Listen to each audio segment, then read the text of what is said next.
Bonjour à tous.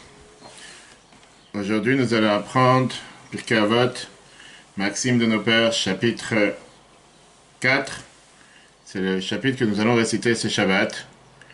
Et comme on a déjà commencé depuis quelques semaines, les différents chapitres en essayant d'apprendre les enseignements que nous enseignent ces Mishnayot, comme on a parlé longuement déjà dans les semaines précédentes, on peut revoir sur l'application eTorah, eTorah sur Google et Apple.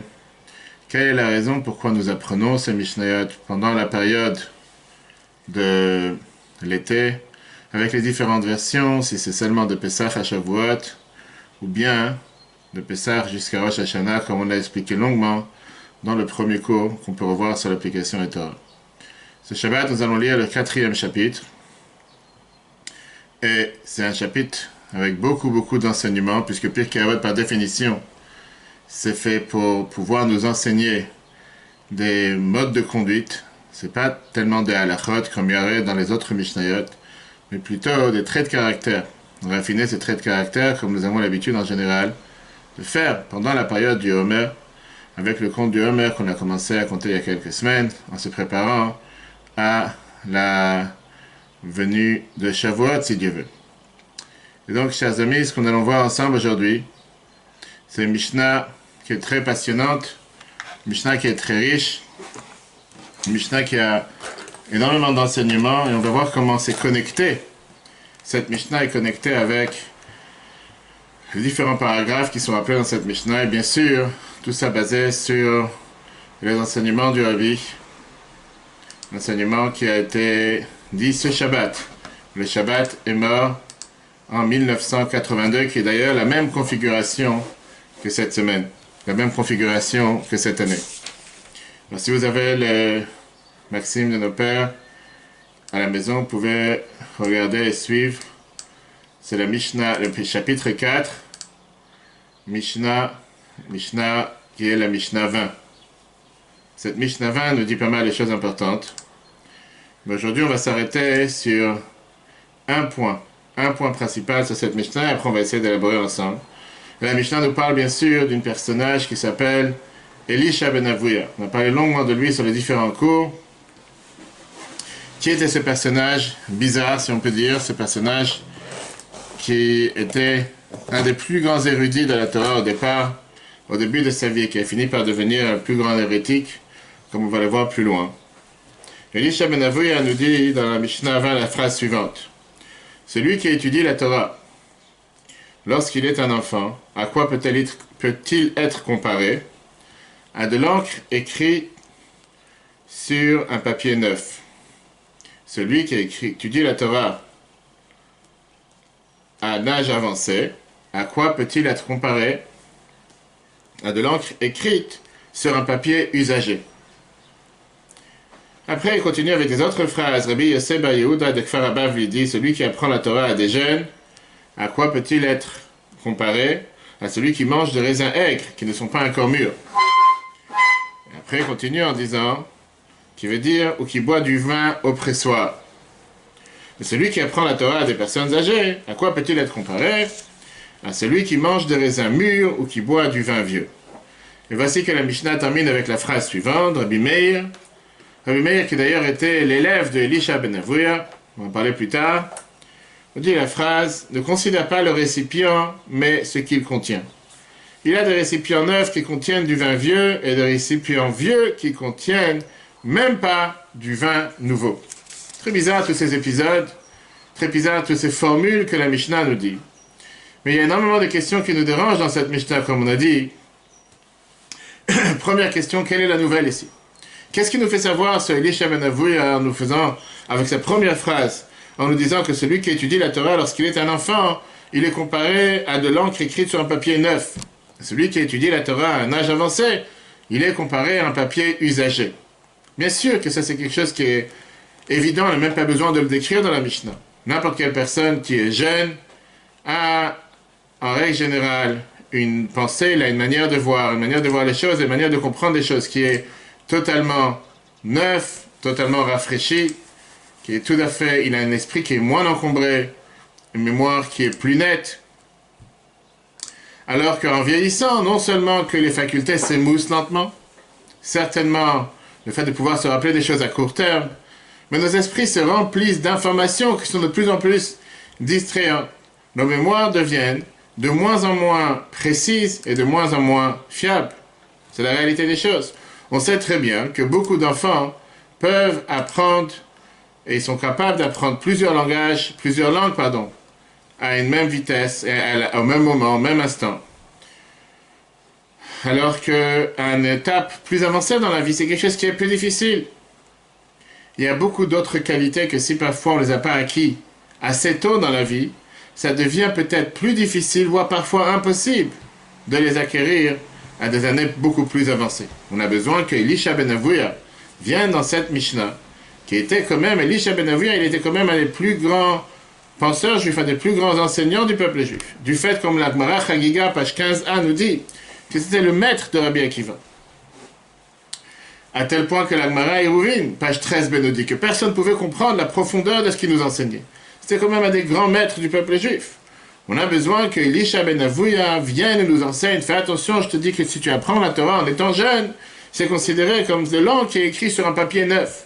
Alors que si tu apprends la Torah en étant âgé, c'est comme de l'encre qui est écrite sur un papier usagé. Par ça, à vouloir dire que c'est toujours bien, c'est toujours facile, et plus facile d'apprendre quand on est jeune que quand on est plus avancé. Après, on n'a pas besoin d'Elisha ben Avuya pour nous enseigner que quand on apprend quand on est jeune, on a beaucoup plus de chances de réussir. Ce qui dérange encore plus, c'est le message final de cette Mishnah.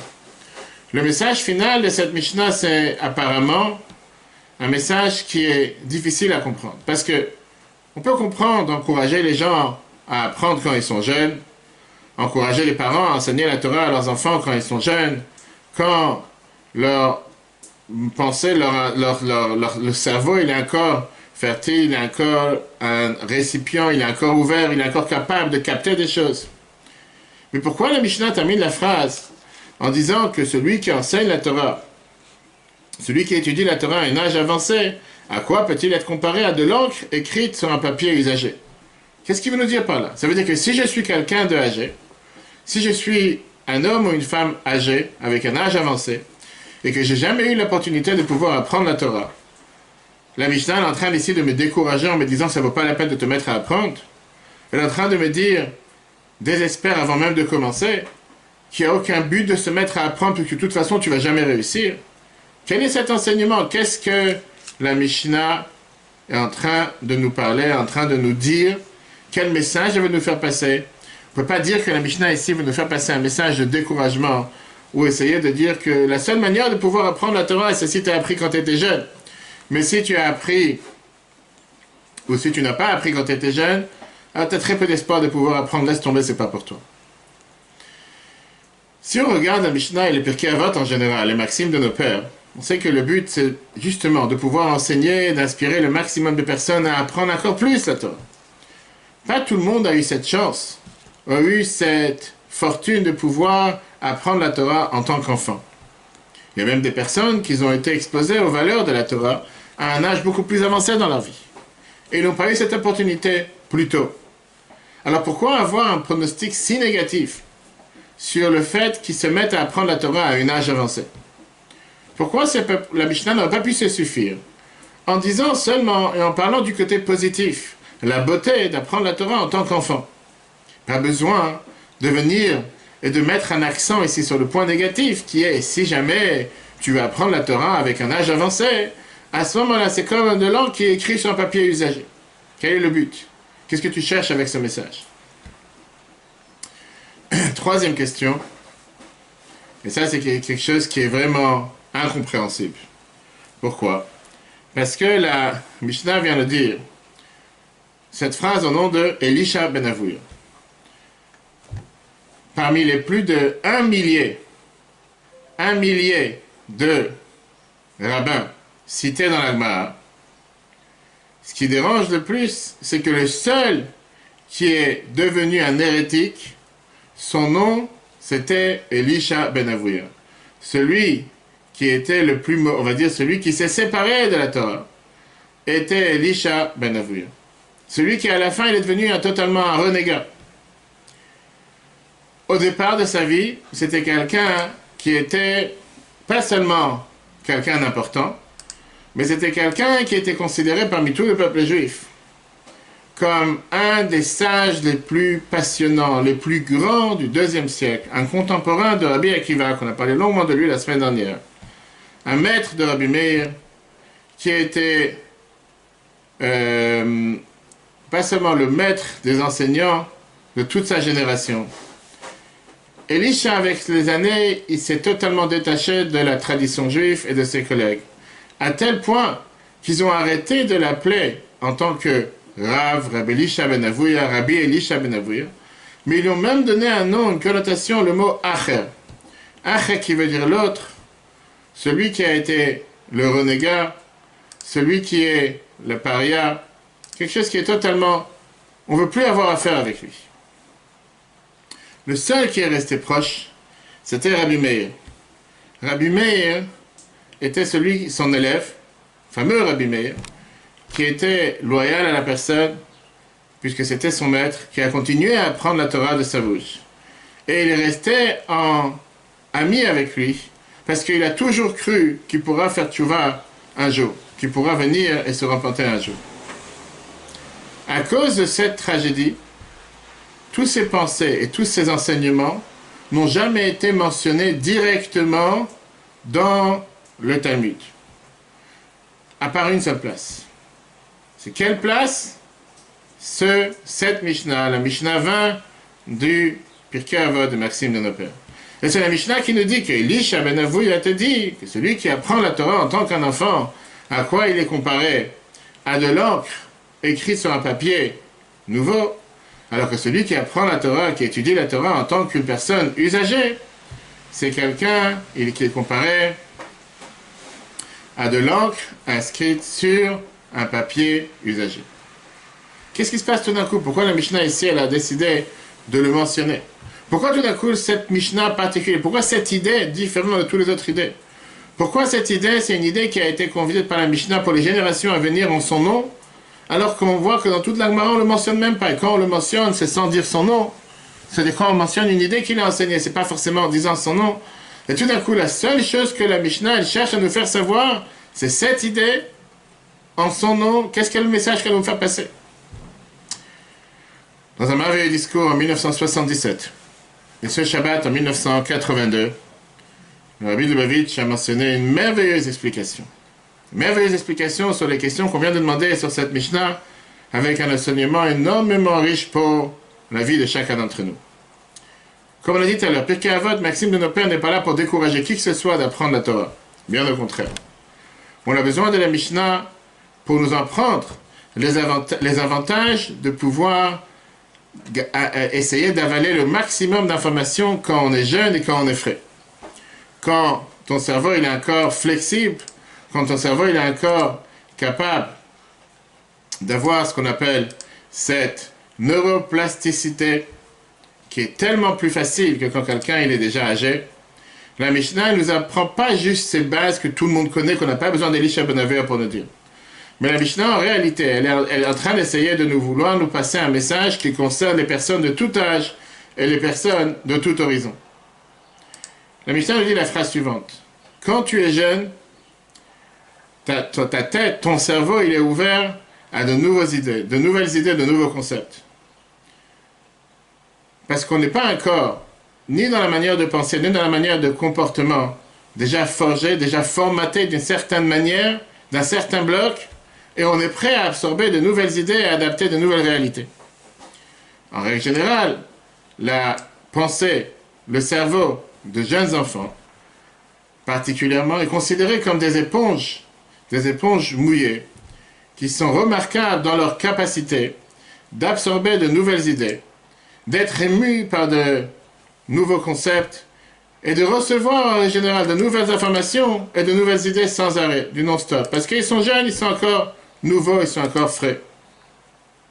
Quand quelqu'un devient âgé en général, un des problèmes qui arrive, c'est que parfois, ils se renferment sur eux-mêmes, et c'est comme s'ils ont mis leur cerveau sous un coffre, enfermé dans une boîte.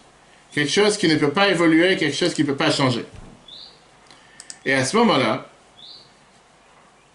Une personne parfois peut se dire que puisque j'ai attrapé une certaine sagesse que j'ai besoin pour ma vie, c'est très difficile parfois de vouloir défier ma zone de confort, intellectuellement, émotionnellement et comportementalement. Les gens parfois se disent, c'est ce que je suis figé de la manière, de la façon dans laquelle j'ai appris certaines choses, je ne peux pas évoluer, je ne peux pas changer. Ça devient comme un papier usagé. Chaque nouveau mot, chaque nouvelle chose que tu voudrais essayer d'inscrire dans ma pensée, dans ma manière de faire, ça doit totalement confronter, comme si on va dire, un mur, pas seulement un mur. Ça devrait être inscrit dans mon esprit qui doit faire face à cette toile de fond d'anciennes voies neuronales, de vieilles transcriptions, qui font en sorte que la personne a du mal à se considérer de nouveau frais, se considère déjà usagé. Quand je suis un jeune enfant, il y a cette innocence dans la personne, dans la façon comment quelqu'un il peut apprendre. Il y a cette pureté, il y a cette curiosité, sans ordre du jour, sans politique, ni arrière-pensée. Ça, c'est ce qui se passe en général chez un enfant. Parce un enfant est totalement ouvert à de nouvelles informations qui peuvent le guider. Il n'est pas manipulé et il n'essaie pas de bloquer ce qu'il n'aime pas. Quand on devient plus âgé, les choses changent. Pourquoi les choses changent? Parce qu'à ce moment-là, on devient beaucoup plus partiel. On devient beaucoup plus avec l'approche d'un côté que de l'autre côté. Chacun est là, ce qu'on aurait dit, son agenda, son ordre du jour, consciemment ou inconsciemment. Et ce qui se passe en règle générale, c'est que les lentilles par lesquelles on veut essayer de regarder les choses sont souvent entachées par des expériences de vie antécédentes qui fait qu'une personne ne va pas forcément changer. Vient la Mishnah. Cette Mishnah nous enseigne ici un enseignement énormément important, un enseignement profond. La Mishnah ne te dit pas que quelqu'un qui apprend quand il est jeune, il a les seules chances de pouvoir apprendre, alors que si quelqu'un il est déjà devenu âgé, il ne pourra pas apprendre. Non, c'est parce que la Mishnah elle te dit. La Bible nous explique ça en 82. La Mishnah elle vient t'enseigner ici une leçon merveilleuse, riche pour la vie de chacun d'entre nous, peu importe la raison, peu importe l'âge. Quand tu apprends la Torah, tu dois toujours l'apprendre comme si tu étais un enfant. Ne parle pas maintenant de l'âge que tu as dans le passeport. Ne parle pas de ton attitude.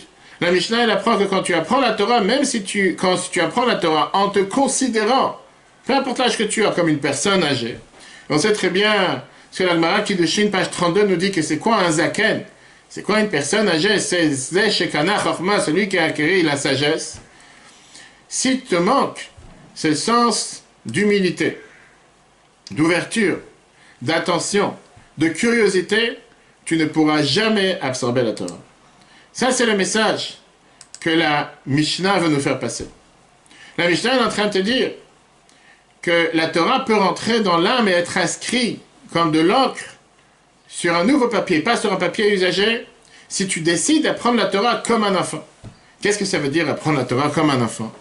Avec cet effacement total, sans ego, sans arrogance, sans ordre du jour, sans idées qui sont prédéfinies, sans considération qui viennent parfois du côté, mais avec une dédication totale de s'ouvrir totalement à la sagesse de Dieu, à la perspective que Dieu il a mis dans la Torah. À ce moment-là, on est capable d'absorber la Torah comme de l'encre qui est écrite sur un papier nouveau.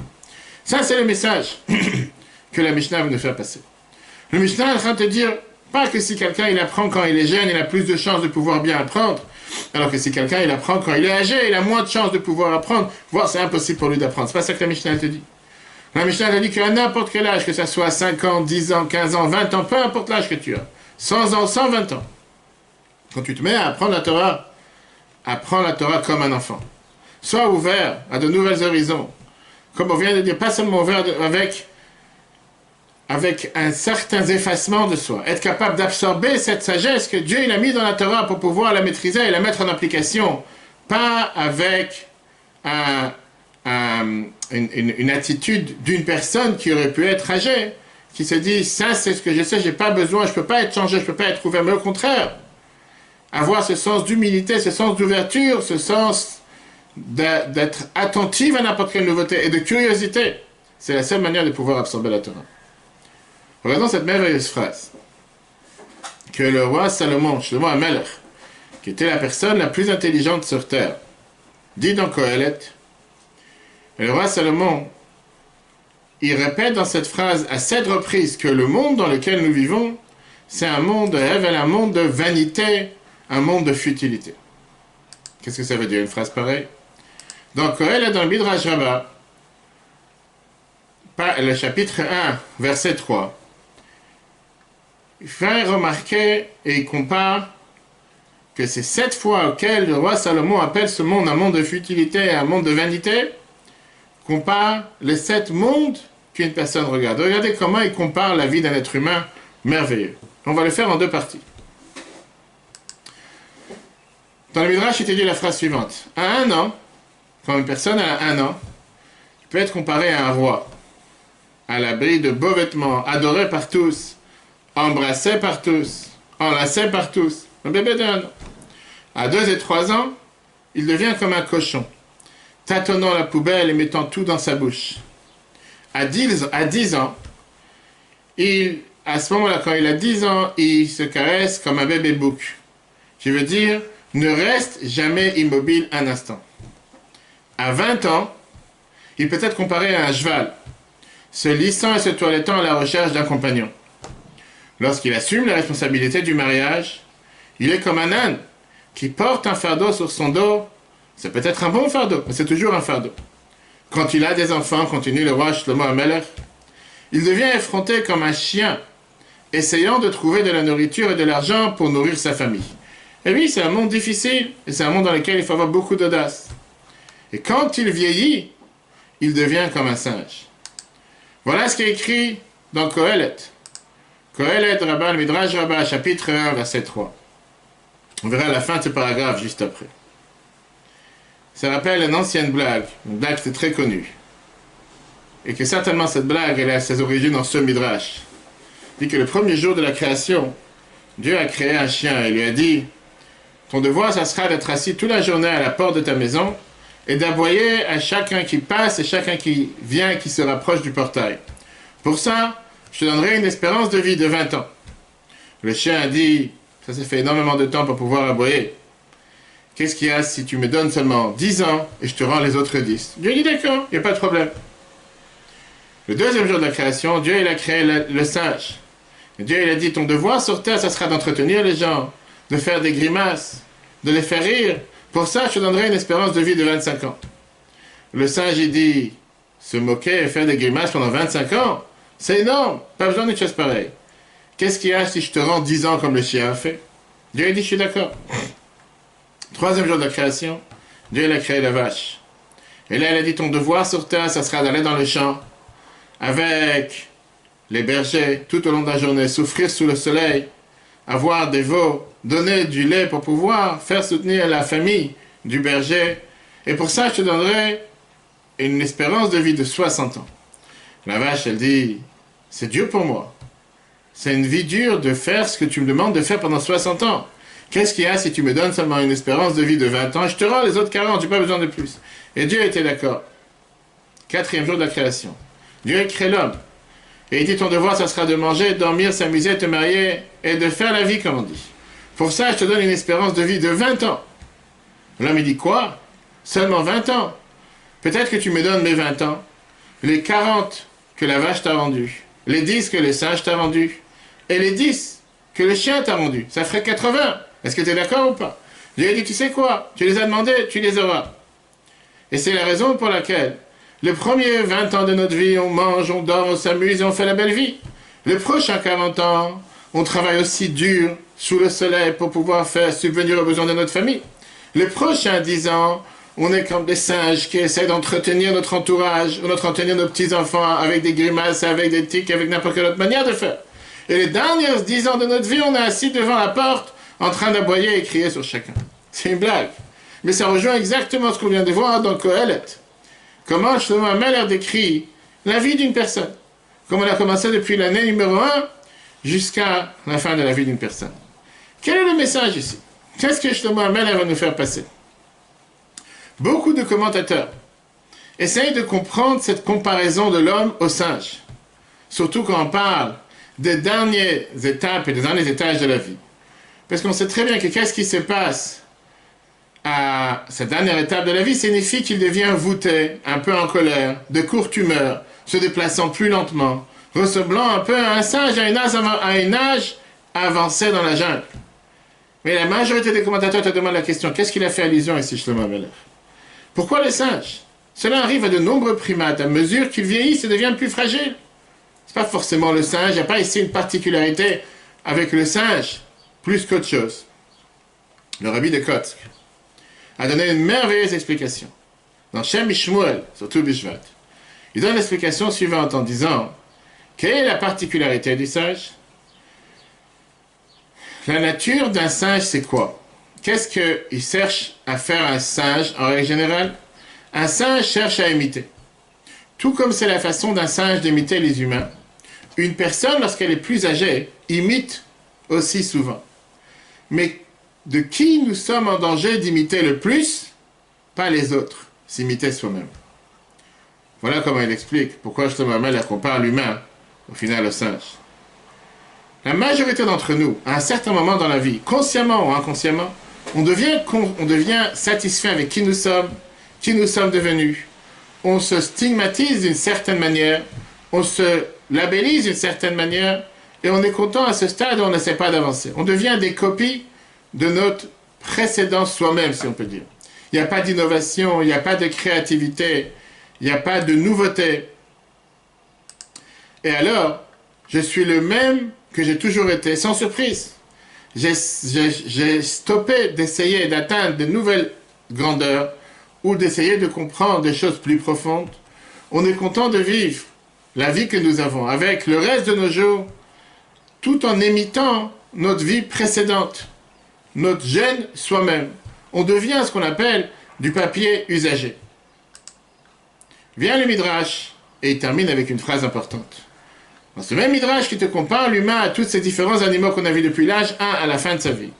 Midrash termine, ça c'est pour les Améharetz, pour les ignorants si on peut dire. Aval Bibnei Torah, quelqu'un qui apprend la Torah, c'est écrit dans Mlachim Aleph, chapitre 1, verset 1, Ve'amelech David Zaken. Le roi David était âgé. Qui veut dire, Afal Pi Zaken, même s'il est devenu âgé, il reste toujours un roi. Quel message se passait ici, Shlomo Amelech? Pourquoi il nous dit que le roi David était toujours un roi? Un roi sur qui? Un roi sur lui-même. Un roi sur lui-même, un roi sur ses habitudes, ses instincts, ses schémas fixes. Il se permettait d'être comme du papier frais, du papier neuf, et pas un papier usagé, comme on voit dans notre Mishnah. L'année dernière, je ne sais pas si vous vous rappelez, il y avait un exemple magnifique qui a été donné avec cette femme qui a été appelée la mère du marathon. Une femme religieuse en Israël de 29 ans, mère de 5 enfants, qui s'appelle Brachadach, qui vit à Arnof à Jérusalem. L'histoire a fait le tour du monde, c'était au mois de mai 2019, l'année dernière. S'il y avait une personne qui avait une excuse pour continuer avec ses mêmes anciennes manières, avec ses mêmes anciennes manières d'agir, ses mêmes anciennes façons d'agir, c'était bien sûr elle. Mais elle a choisi différemment. Elle a choisi le contraire, elle a décidé de se lancer de nouveaux défis. Après qu'elle a réussi à gagner marathon par marathon, elle a impressionné de la foule en terminant un marathon complet, alors qu'elle était enceinte de 7 mois. Elle avait la tête couverte, habillée de manière modeste, habillée de manière pudique, comme une femme religieuse. Elle cherchait à se préparer pour courir pour le marathon des Olympiques de Tokyo en 2020. Malheureusement, avec le virus aujourd'hui, ça a été repoussé. Elle a gagné ce nom de mère marathon dans tous les réseaux sociaux, en dévoilant ce talent qu'elle est capable de courir seulement à l'âge de 26 ans, alors que là, elle a 29 ans. Elle a réussi à remplir des foules qui l'acclamaient partout, comme j'ai dit tout à l'heure, quand elle a gagné ce marathon alors qu'elle courait en étant enceinte en 7e mois de grossesse. Elle a gagné le marathon de Tel Aviv, elle a gagné le marathon de Jérusalem, elle a gagné le marathon national, le championnat national en Israël. C'était en mai, il y a 1 an, qu'elle est devenue la première femme ultra-orthodoxe de gagner des compétitions athlétiques internationales. finissant par être une des premières femmes dans les 21 km demi-marathon qu'elle a gagné à Riga, en Lituanie, en 1h17 et 34 secondes. Et bien sûr, elle s'est préparée pour l'Olympique qui devait se passer cette année à Tokyo. Elle a immigré de New Jersey d'Amérique en 2009. Elle s'est mariée, elle a eu 4 enfants en 6 ans. Elle disait qu'il y a 3 ans et demi, j'étais une simple femme, une simple mère qui était totalement déformée. Comment elle dit qu'elle était la plus âgée de 5 enfants et qu'elle a toujours été athlétique, elle a toujours joué au sport quand elle était enfant. Sa famille avait l'habitude de faire des courses quand ils étaient sur la plage et elle était toujours celle qui courait la plus vite. Mais en 2015, elle a eu une autre course. Elle dit, je n'arrivais pas à me reconnaître. Je me suis dit, mais qu'est-ce qui se passe avec moi? Et c'est là que j'ai fait la décision de commencer à me mettre et à m'avancer pour tout un marathon. Et donc, elle a décidé de s'entraîner de la manière la plus basique possible. Elle s'est inscrite pour le marathon de Tel Aviv en février 2016. Et elle ne savait pas exactement qu'est-ce qu'elle devait demander. Quand on lui a demandé qu'est-ce qu'elle estime le temps qu'elle pourra mettre pour courir un marathon de 42 km. Elle ne savait pas quoi dire. Son mari l'a rempli 4h40. Et elle a fini en 3h27 et 26 secondes. Elle était la 6e gagnante parmi les femmes. 4 mois avant, elle dit, j'étais même pas capable de courir 3 km. Même pas penser de courir 4h30. Mais si je n'aurais pas décidé de me séparer de ma zone de confort, j'aurais jamais découvert quel talent j'avais. Elle dit, bien sûr, une fois que je me suis lancé, je n'ai pas réalisé un instant quel don j'avais à l'intérieur de moi, qui était un don que je ne connaissais pas jusqu'à présent. Et que là, j'ai réussi à le découvrir. L'année d'après, elle était énormément émerveillée, elle a émerveillé beaucoup de son entourage quand elle a terminé le marathon de Tel Aviv alors qu'elle était enceinte du 7e mois de son 5e enfant. En 2018, c'était la femme d'Israël qui courait la plus rapide dans le marathon de Jérusalem. Et en janvier, l'année dernière, elle est devenue la championne nationale en gagnant en gagnant tous les Jeux Olympiques nationaux de Tibériade avec 2h42 et 18 secondes. La 5e femme meilleure coureur d'histoire en Israël. Aujourd'hui, la phrase qu'elle a dit était la phrase suivante. Elle a dit que le fait de courir lui a donné une énorme expérience, lui a donné cette force dans sa vie, d'avoir la force mentale, de savoir qu'elle est capable d'affronter n'importe quelle chose qui vient vers elle. Beaucoup de gens, ils s'entraînent parfois toute une vie pour pouvoir participer aux Jeux Olympiques ou aux Jeux de compétition sportive. Et elle l'a découvert rapidement, en 2 ans, depuis l'âge de 26 ans jusqu'à l'âge de 29 ans, ce don qu'elle avait reçu de Dieu. Le message qu'elle a fait passer revient à ce qu'on est en train de dire dans cette Mishnah. Beaucoup d'entre nous pensent qu'on est capable, mais ils ne réalisent pas la force qu'ils ont à l'intérieur d'eux-mêmes, de se sortir de cette zone de confort, de se lancer à des défis en se disant depuis le départ on ne va pas réussir, on ne va pas y arriver. Cette idée même qu'elle s'est mise à courir, elle dit ça va me prouver, ça prouve à tout le monde qu'on est lui capable. Elle dit courir, ce n'était pas quelque chose que j'ai toujours pensé que c'était une soif, une passion. Mais je suis énormément heureuse aujourd'hui de pouvoir partager mes accomplissements pour inspirer et motiver des autres à prendre soin d'eux-mêmes. Je veux que les gens prennent conscience que grâce à la Torah et au mitzvot et grâce au judaïsme, on a la possibilité de prendre des défis et d'être capable d'être commis, de se pouvoir commettre à 100% à nos valeurs, peu importe le défi qui est mis devant nous. Quand elle a participé au marathon de Tel Aviv, elle a raconté qu'une fois elle a passé la journée avec le maire Rod Hulday et le premier médaillé olympique d'Israël qui était Yael Arad. La publicité qu'elle a réussi à recevoir, qu'elle a recueillie, c'était bien sûr parce qu'elle avait espéré. En 2 mois, elle n'attendait pas à avoir tant de publicité. Mais ça lui a permis de passer ce message particulier, un message plein d'espoir pour tous. En disant qu'à Tel Aviv, le fait de courir, le fait de faire du sport, le fait de s'occuper de la santé, c'est comme une religion. Mais malheureusement, pour beaucoup de personnes, ça a remplacé leur identité et leur relation avec Dieu. Je ne suis pas là pour dire à qui que ce soit quoi faire, et ni pour être un juge de personne. Mais je suis une athlète qui est en compétition, et je me focalise sur le premier fait que c'est ma relation avec Dieu, ma relation avec le judaïsme, mes valeurs et ma famille. tu pourras jamais oublier, voilà la phrase qu'elle dit, que tu es une personne, et à part avoir un corps, tu as aussi une âme, une neshama. Notre corps est seulement un réceptacle, un récipient pour le neshama. Si tu passes toute ta vie à développer, à nourrir, à renforcer ton corps, tu risques de perdre un énorme point important qu'il y a dans ta vie. Parce que le but, pourquoi moi j'ai décidé de rentrer dans cette compétition, c'est pour vous faire passer ce message suivant. Le fait que je suis capable de courir rapidement, c'est un cadeau de Dieu. Que Dieu me demande de pouvoir le développer au maximum. Mais tu ne peux pas réussir sans reconnaître d'où vient ce don, d'où vient cette capacité. Moi, j'ai commencé à courir par ça que j'ai reconnu tout d'abord que Dieu est la source de ma force. Et je pense que grâce à ma course, je suis un ambassadeur du judaïsme dans n'importe quel endroit où je suis pour montrer qui je représente, la femme que je suis, le peuple que je suis, le judaïsme que j'ai et les valeurs de Torah que j'ai. Ça, c'est son histoire de l'année dernière.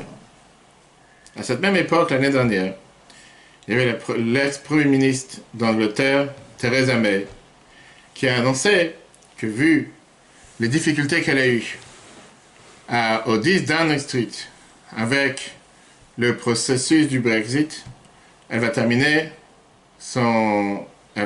son règne, elle va terminer sa présidence de Premier ministre le mois prochain et laisser la place pour de nouvelles élections. Quand elle a démissionné dans son discours, qui était un discours plein d'émotions, en larmes, elle a choisi de dire qu'elle a appris la sagesse d'un juif particulier. Elle rappelle dans son discours, avec émotion, la rencontre qu'elle a eue avec un ancien électeur de Minehead, Sir Nicholas Winton, qui était connu sous le nom du British Schindler. Winton était un juif britannique qui a organisé le sauvetage de 669 enfants, pour la plupart juifs, de l'Europe occupée par les nazis à la veille du Kindertransport.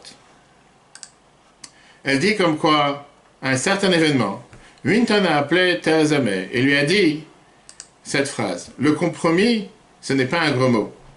La vie dépend du compromis. » À laquelle le Premier ministre a répondu, il avait totalement raison. Quand elle a quitté son poste, le grand rabbin d'Angleterre, Ephraim Mirvis, a écrit sur les réseaux sociaux: toute la communauté juive regardera sur le temps qu'elle était Premier ministre avec un énorme remerciement sur son amitié avec la communauté juive, particulièrement comment elle s'est battue contre l'antisémitisme partout où il se trouvait, les mémorials de l'Holocauste, la protection qu'elle a donnée à la communauté.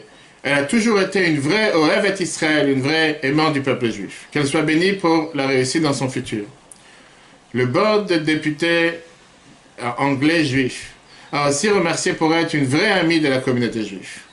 Le président du comité, Marie van der Zyl, rajoute en disant: on ne va jamais oublier, on n'oubliera jamais son fameux discours très fort devant la chambre de l'Assemblée nationale suite au massacre terroriste qui a eu à Paris en 2015, quand elle a dit que sans juifs en Angleterre, l'Angleterre ne serait pas l'Angleterre. Et elle a tenu un panneau en disant: je suis juif.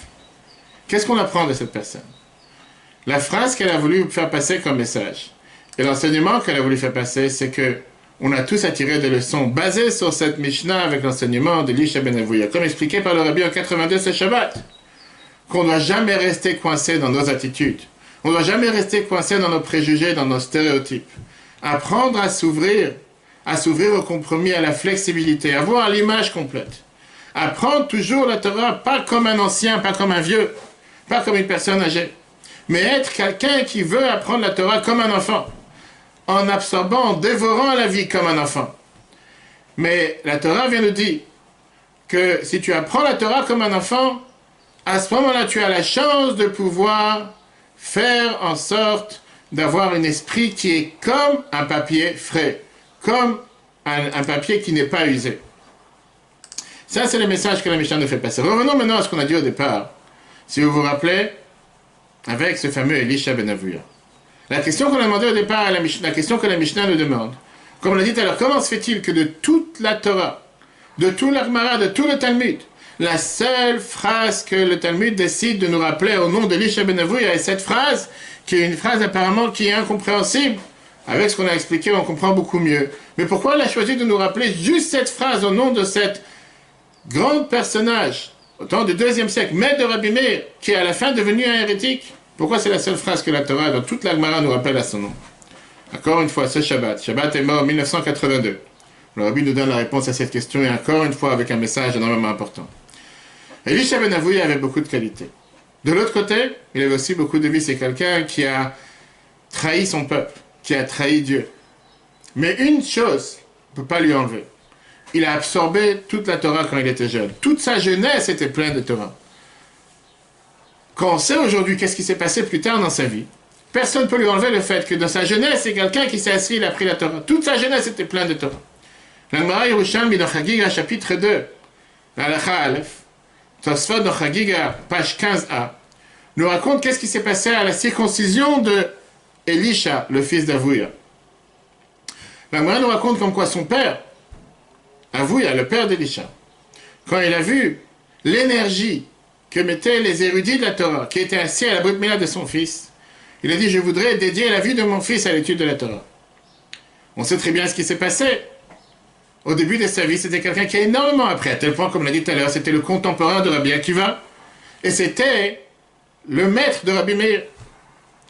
Néanmoins, les choses ne sont pas passées exactement comme on l'aurait voulu à la fin de sa vie, parce que quand il est devenu adulte, pardon, Elisha ben Avouya a abandonné le chemin de la Torah, et il a abandonné le chemin du judaïsme, comme c'est écrit dans les Yerushalmi, et comme c'est écrit dans la Gemara Chagiga, page 15, les différentes raisons, on en a parlé longuement dans un autre cours, qu'on peut revoir sur l'application et Torah. Au final, dû au fait que toute sa jeunesse était pleine de Torah, la Mishnah a choisi de nous mentionner cette personne en nous disant que ce qu'il a dit était tellement vrai que quand tu apprends la Torah en tant qu'enfant, la Torah reste et devient une partie de ta vie éternellement. Et d'ailleurs, la tradition nous dit qu'à la fin de sa vie, il a fait tchouva, comme c'est écrit là-bas dans les Yerushalmi. D'après le Gemara Bavli, on dit que c'est une fois qu'il est décédé que Rabbi Meir, il a réparé son âme. Le Rabbi rappelle ça aussi dans ce discours, ce Shabbat en 1982. Mais le Gemara Yerushalmi nous dit clairement que quand il était malade, Rabbi Meir, il est venu le voir pour le visiter. Et il lui a demandé est-ce qu'il voudrait faire tchouva. Il a dit si je veux faire tchouva, est-ce qu'on va m'accepter? Il lui a dit mais c'est ce qui est écrit dans le psaume 90, Tachev enosh ad-daka, qu'on peut accepter une personne. Même quand quelqu'un part de ce monde, Elisha il a pleuré, il a quitté ce monde. Rabbi Meir, il était content en disant je suis sûr que mon maître a fait tchouva en quittant ce monde. Pas par hasard. Que la même Mishnah nous ramène la suite de la phrase que Rabbi Meir, son élève, a dit. C'est exactement dans la même Mishnah comme on a vu la semaine dernière dans les cours précédents des chapitres de Maxime de nos pères. Comment les phrases qui sont mentionnées dans les Mishnah, et même la manière comment ils sont prédisposés, ils sont tous interconnectés. Comment termine cette Mishnah 20? Cette Mishnah 20 termine avec la merveilleuse phrase qui est la phrase de Rabbi Meir. Et cette phrase de Rabbi Meir dit la phrase suivante. Ne considère pas le récipient, mais ce qu'il contient. Il y a des récipients neufs qui contiennent du vin vieux, et il y a des récipients vieux qui ne contiennent même pas du vin nouveau. Bien sûr que Rabbi Meir est en train de parler de son maître, en disant que même dans les moments les plus noirs, les plus mauvais, il a appris Rabbi Meir à ignorer la coquille extérieure, et regarder ce qui se passe à l'intérieur. Et c'est pour ça que Rabbi Meir était le seul capable de pouvoir continuer à apprendre la Torah d'Elisha ben Avouya, même une fois qu'il est devenu un hérétique. Il savait, il était capable, ce Rabbi Meir, comment extraire le noyau interne de la coque externe. Rabbi Meir savait que Elisha était quelqu'un qui était plein de Torah depuis qu'il était un jeune enfant. Et donc il savait qu'il pouvait apprendre de lui sans limite, parce que la Torah était à l'intérieur de lui-même, était gravée à l'intérieur de lui-même. Même si à un moment dans sa vie, il a quitté le chemin de la Torah, mais elle faisait toujours partie de lui-même. La leçon merveilleuse qu'on apprend, comme le Rabbi termine dans ce discours, est mort en 1982, ne jamais sous-estimer la part que la Torah est là pour un enfant de jeune âge. Mais pas seulement pour un enfant, pour chacun d'entre nous. Ne pas rester dans nos cocons, ne pas rester dans nos zone de confort, ne pas rester avec nos habitudes, ne pas se dire je ne peux pas changer, je ne voudrais pas changer, je ne peux pas, je suis avec une telle catégorie, je suis à telle étiquette, je suis inchangeable. À n'importe quel âge de notre vie, c'est le message que la Mishnah nous fait passer. Soyons prêts à absorber, à découvrir, à être créatifs, à innover comme des enfants. Pas seulement l'importance d'enseigner la Torah à des enfants et nos petits-enfants depuis le plus bas âge, Parce qu'à ce moment-là, ils vont pouvoir absorber les valeurs du judaïsme dans leur âme. Et peu importe le voyage qu'ils feront sur terre, ça restera connecté avec eux éternellement.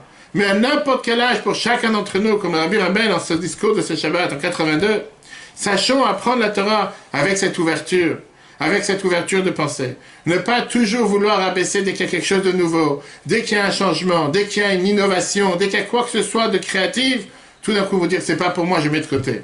Dès que quoi que ce soit, dès qu'il y a quelqu'un qui vient avec une nouvelle idée, non, faut pas changer. On n'a pas l'habitude, c'est pas pour nous. Et ce qui malheureusement parfois c'est une fermeture d'esprit de certains religieux. Viens la Mishnah et te dit sois ouvert, sois comme un enfant. À ce moment-là tu pourras absorber, tu seras toujours considéré comme un papier neuf. Voilà, chers amis, merveilleuse explication, merveilleux enseignement sur ce chapitre que nous allons lire ce Shabbat. Mishnah 20 de Pirkei Avot, chapitre 4.